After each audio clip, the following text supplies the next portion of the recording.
பழனியில் 150க்கும் மேற்பட்ட இளைஞர்கள் இன்று அதிமுகவில் தங்களை இணைத்துக் கொண்டனர்.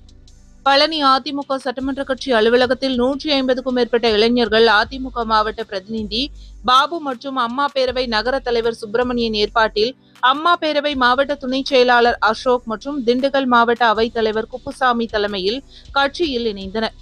இந்த நிகழ்வில் மாணவர் அணி மாவட்ட தலைவர் நவீன் ராஜா, அதிமுக நிர்வாகி அகிலாண்டம், சரவணன், செயலாளர் தொழில்நுட்ப பிரிவு செயலாளர் செந்தில்குமார் மற்றும் குகன், வார்டு செயலாளர் பாரதி, ஆயங்குடி அதிமுக நிர்வாகி விக்னேஷ் மற்றும் கழக நிர்வாகிகள் பங்கேற்பு.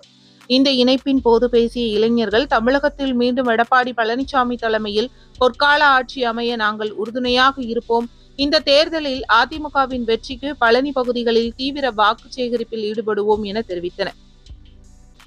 தேர்தல் நெருங்கி வரும் வேளையில் பழனி பகுதியில் 150க்கும் மேற்பட்ட இளைஞர்கள் அதிமுகவில் இணைந்தது அரசியல் வட்டாரத்தில் கவனத்தை ஈர்த்துள்ளது. இது அதிமுக தொண்டர்களிடையே பெரும் உற்சாகத்தை ஏற்படுத்தியுள்ளது.